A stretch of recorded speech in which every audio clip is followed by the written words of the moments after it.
El reino Animalia está compuesto por seres vivos eucariontes pluricelulares y los podemos encontrar en todos los ecosistemas.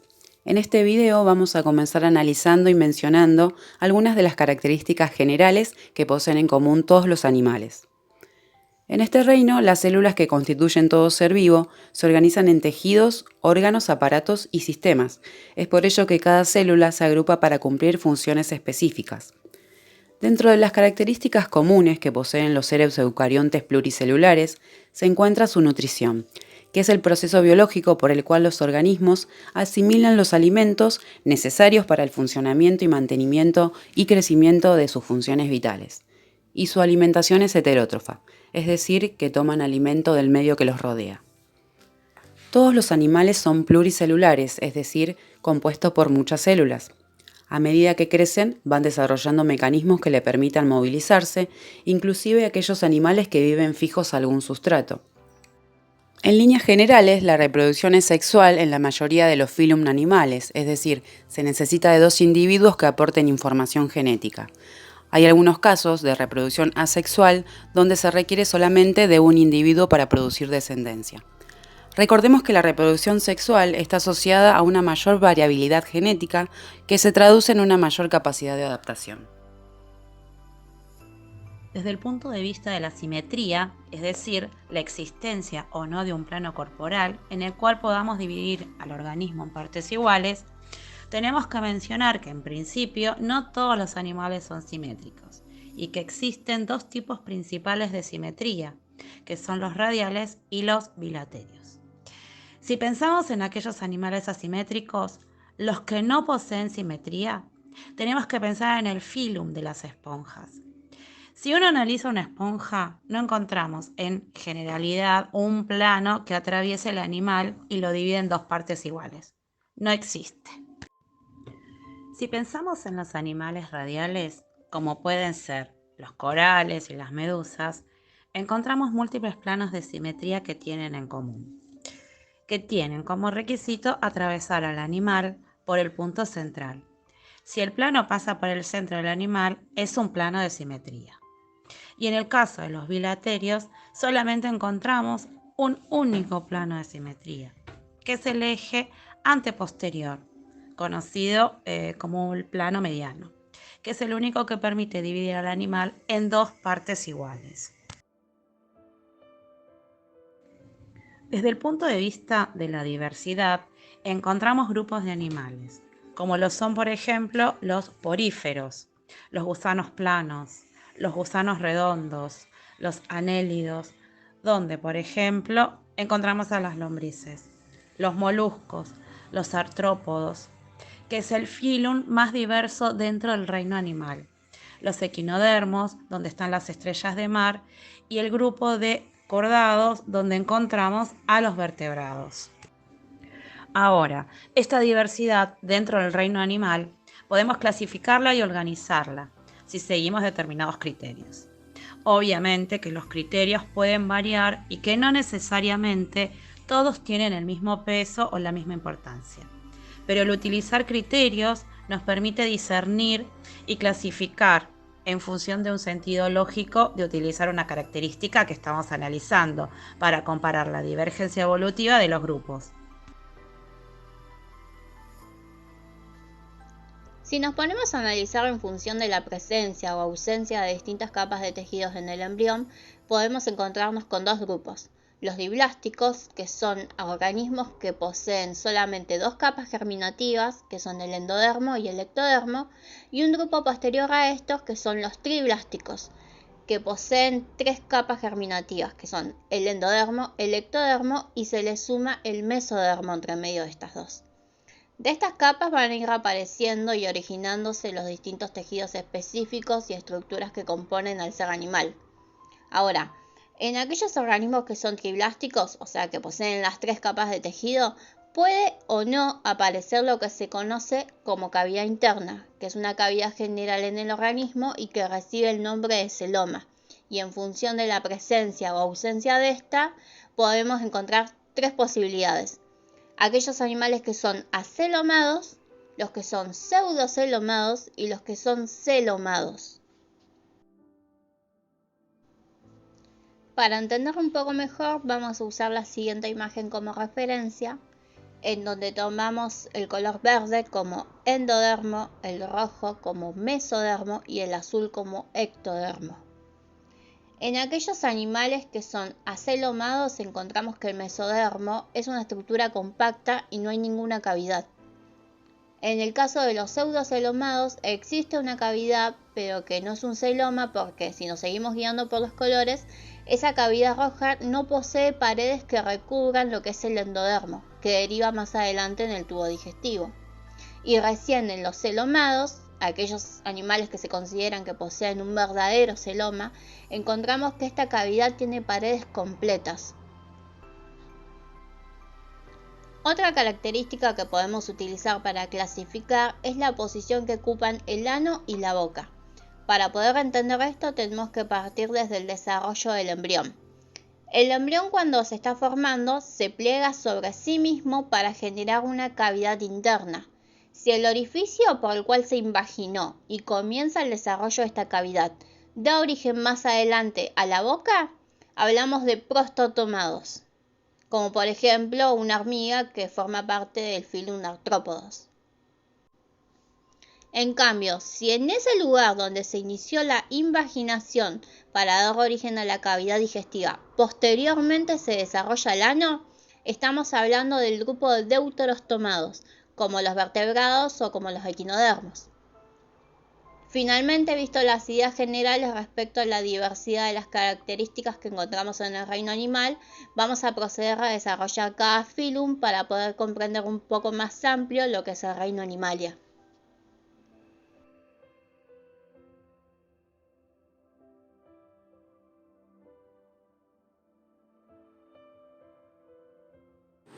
En el filum de los poríferos se encuentran los seres menos complejos de todo el reino Animalia. A este filum se lo llama porífero porque los individuos que lo integran tienen su cuerpo lleno de poros, donde a través de ellos circula el agua y de ellos obtienen el oxígeno que necesitan para efectuar la respiración. La forma porosa de su cuerpo dio origen a su nombre común, el cual es esponja. Los poríferos son acuáticos. La mayoría habitan en el mar, aunque existen unas cuantas especies de agua dulce. Al tener su forma irregular y no desplazarse, es fácil confundirlos con una roca. Pasan toda su vida sin moverse, asentados en el fondo de los mantos acuíferos. Su reproducción puede ser tanto sexual como asexual y a pesar de que son animales con un nivel de organización básico, sus células son capaces de formar tejidos.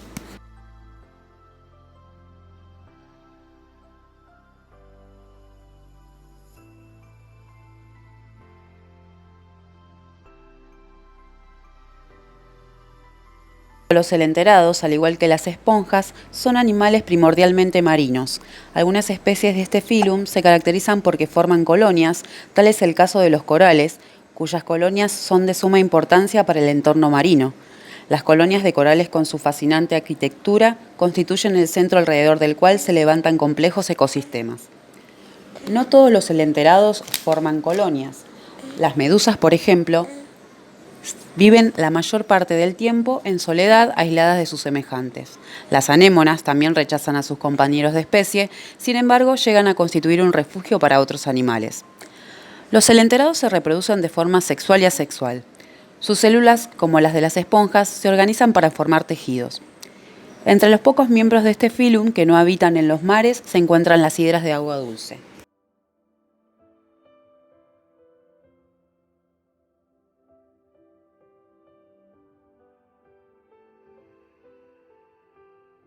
El filum de los gusanos planos es más complejo en cuanto a su nivel de organización que el de los poríferos y el de los celenterados. Las células de estos gusanos tienen la capacidad de constituir órganos y sistemas, los cuales son bastante simples. Por ejemplo, cuentan con un aparato digestivo que se encuentra incompleto. Con su cuerpo completamente plano, estos animales se han podido desarrollar en diversos medios como el agua dulce, el agua salada y la tierra. En estos medios han adoptado dos formas de vida: la vida parasitaria y la vida libre. Entre los parásitos de este filum, una de las más célebres es la temible lombriz solitaria, conocida bajo el nombre científico de Taenia solium. Esta es causante de enfermedades como la cisticercosis y llega a medir hasta 12 metros y se aloja en el intestino de los cerdos. En cuanto a los gusanos planos de vida libre, Una especie muy conocida es la planaria.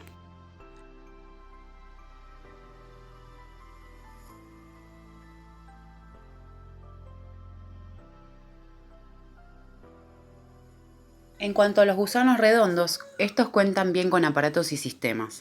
Estos animales, a diferencia de los gusanos planos, presentan ya un aparato digestivo completo y se encuentran cubiertos por una cutícula muy fina que los protege. Los individuos de este filum habitan tanto en el agua como en la tierra, y al igual que los gusanos planos pueden ser parásitos o de vida libre. Entre los gusanos redondos se encuentran la triquina, el oxiuro y la onchocerca, pero tal vez el miembro más conocido de este filum sea la lombriz intestinal.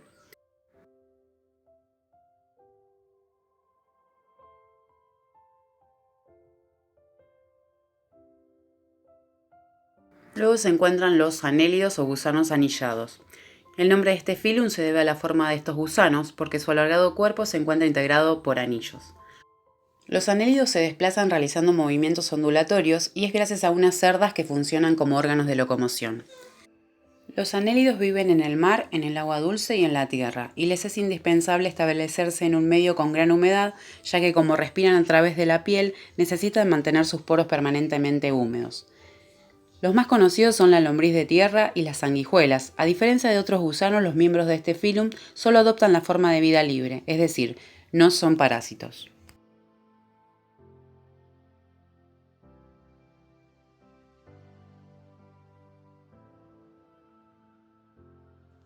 Este filum se encuentra compuesto por animales de cuerpo extremadamente blando. Los moluscos se han equipado con corazas, que además de disimular su fragilidad, los protegen contra posibles depredadores. Algunos moluscos han conseguido este equipamiento gracias a la secreción de ciertas sustancias que forman esas corazas protectoras. Sin embargo, ciertos moluscos carecen de esa protección, mientras que otros la presentan en el interior de sus cuerpos. Anatómicamente, los moluscos constan de dos partes, la cabeza y la masa visceral. Se caracterizan por poseer un sistema circulatorio abierto y un celoma reducido. En su gran mayoría, la respiración es llevada por medio de branquias y la excreción es llevada a cabo por órganos especiales. Estructuras tubulares que recogen fluido del celoma y retiran sales y otras sustancias necesarias para los tejidos corporales, a medida que el fluido pasa a lo largo de los túbulos para la excreción. El sistema nervioso y el comportamiento varían entre las especies, alcanzando un máximo de complejidad en el pulpo. En algunos se ha retenido la forma primitiva de reproducción, sexos separados con fecundación externa. En la mayoría la fecundación es interna. El hermafroditismo ha aparecido repetidamente en este grupo. Los animales de este filum poseen una subdivisión en tres grupos más. Los bílvaros, en los que encontramos los moluscos acuáticos, que poseen una concha o un caparazón, mayoritariamente simétricas, y están unidos por bisagras o ligamentos. Serían ostras, almejas y mejillones. Los gasterópodos, en los que encontramos a los animales moluscos, que en gran mayoría viven en el mar. Poseen una cabeza, un pie musculoso con el que se movilizan y nadan. Mayoritariamente tienen una concha dorsal en forma de espiral. Serían caracoles y babosas en este caso. Por último tenemos al grupo de los cefalópodos, que son los moluscos acuáticos que no poseen concha externa. Los pies se encuentran junto a la cabeza también. Dependiendo del animal, varía esa cantidad de pies. Poseen ojos mejores desarrollados entre los invertebrados y estaríamos hablando en este caso de los pulpos y de los calamares.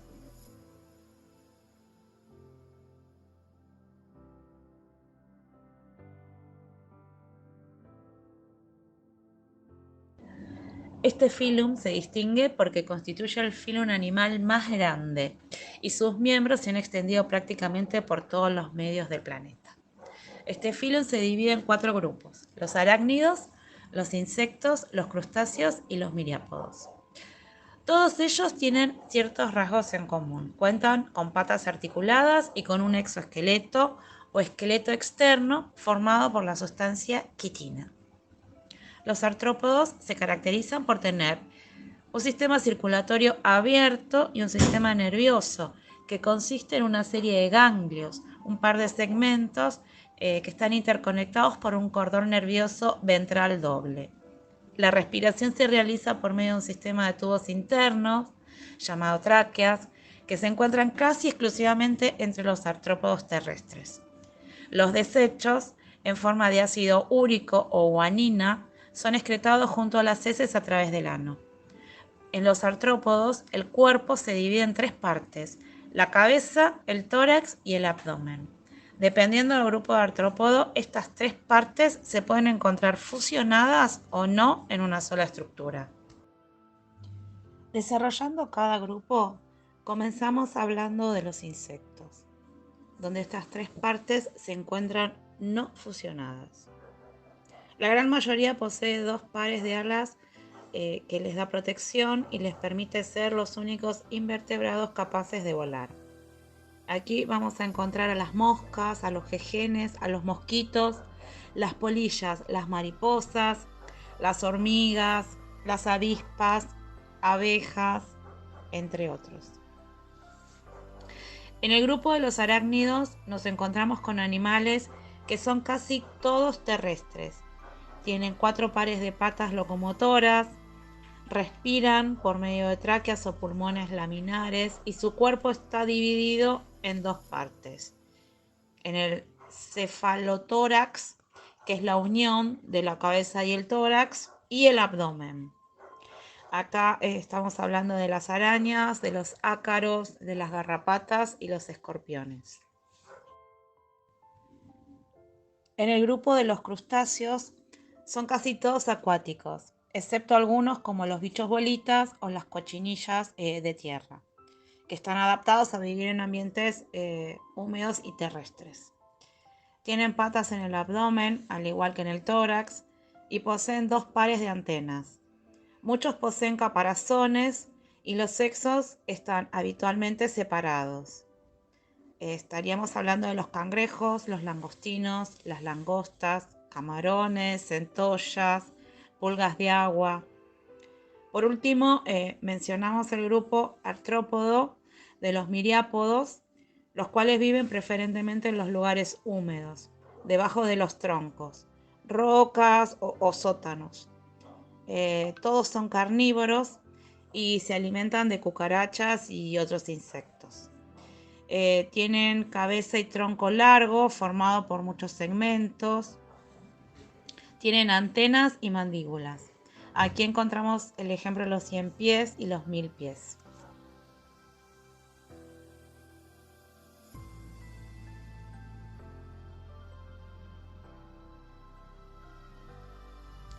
Los equinodermos cuentan con un esqueleto externo, formado por placas y espinas calcáreas. Se desplazan gracias a centenares de pies ambulacrales. También son particulares sus larvas, que presentan simetría bilateral y la van perdiendo a medida que transcurre su ciclo de vida. En el reino Animalia son los únicos que poseen 5 conductos radiales que se disponen alrededor de un disco central. Si uno de esos brazos se rompe, se vuelve a regenerar. La estrella de mar es uno de los más célebres equinodermos y de los que pocos que son carnívoros. La fuerza de sus brazos le permite abrir las conchas de los moluscos, como las almejas, y comerse al animal que habita en el interior. Otros equinodermos menos conocidos serían los lirios de mar, erizos de mar, dólares de arena y los pepinos de mar, entre otros.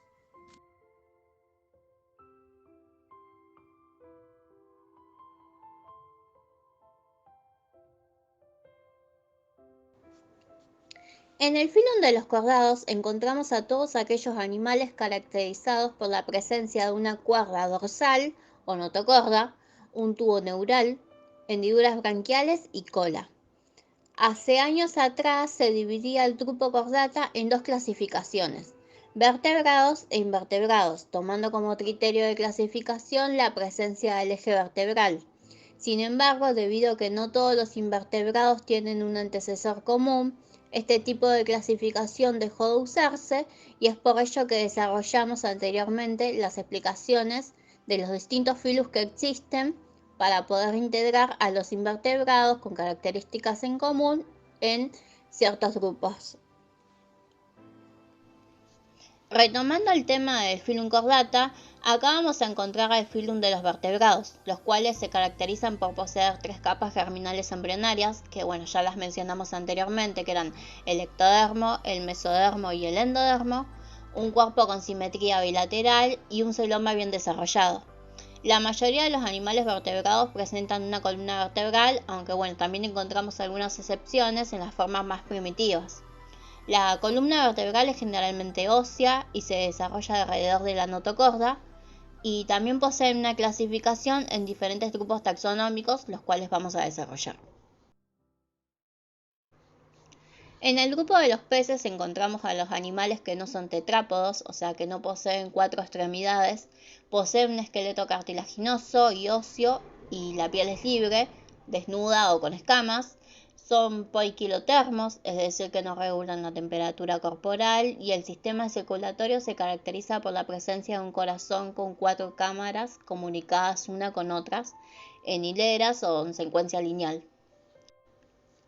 La boca forma una cavidad bucofaringea comunicada con un conjunto de branquias que comunican con el exterior de manera que obtienen el oxígeno disuelto del agua, es decir que su respiración es branquial. El sentido del olfato es el más desarrollado, sin embargo poseen un sistema de receptores cutáneos que le permite recibir estímulos de salinidad, presión hidrostática, vibraciones y temperatura de agua. Son animales con sexos separados, de fecundación externa o interna, y pueden ser ovíparos o vivíparos.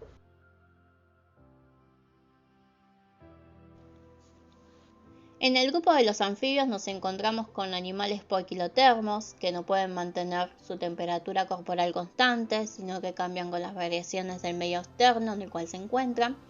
Poseen un esqueleto óseo y piel cubierta de glándulas mucosas. Se encuentran adaptados a lugares que les permitan desarrollar parte de su vida, tanto en el agua como en la tierra, y es por ese motivo que pueden tener distintos tipos de respiraciones: pulmonar, cutánea, branquial y bucofaringea. Los sexos son separados con fecundación externa o interna, generalmente con periodos larvarios y de metamorfosis, y la mayoría son ovulíparos, es decir que tanto la fecundación del cigoto, o sea la unión de los gametos masculino y femenino, como el desarrollo del embrión se produce en el medio exterior. En el grupo de los reptiles, los animales poseen forma y tamaños variables. Es muy característico que tengan un tegumento impermeable con escamas epidérmicas o placas óseas. Aclaro que cuando menciono tegumento me refiero a la piel. En esta clase aparecen grupos con los miembros desarrollados y otros sin miembros. El esqueleto es casi completo, la respiración es pulmonar y el corazón posee 3 cámaras. Los huevos son cleidoicos, o sea, una cáscara flexible o rígida que provee protección mecánica y permite el paso de gases respiratorios y vapor de agua. Los sexos son separados con fecundación externa o interna, carecen de estados larvarios, son poiquilotermos o ectotérmicos. Con ectotérmicos me refiero a que no son capaces de generar por ningún proceso metabólico o fisiológico su propio calor interno, y la temperatura corporal varía de manera significativa en relación con las variaciones ambientales. En el grupo de las aves nos encontramos con animales homeotermos, es decir que mantienen su temperatura corporal dentro de unos límites, con un cuerpo cubierto de plumas y con las patas con escamas. La piel no posee glándulas, salvo la uropigia, que usan para untar las plumas con su secreción y así le confiere cierto grado de impermeabilidad. En general, el cuerpo muestra importantes adaptaciones para el vuelo, un esqueleto liviano con huesos muy fuertes, delgados y neumáticos. miembros torácicos transformados en alas, un esternón bien desarrollado para la inserción de músculos relacionados con el vuelo, miembros pelvianos adaptados para correr, ayudar en el vuelo o nadar según sea el animal. Son especies con sexos separados, fecundación internas y ovíparos. El último grupo de vertebrados que vamos a desarrollar es el de los mamíferos, quienes son animales caracterizados por tener cuerpos cubiertos de pelo, poseer glándulas sudoríparas, sebáceas y cutáneas modificadas que se denominan glándulas mamarias.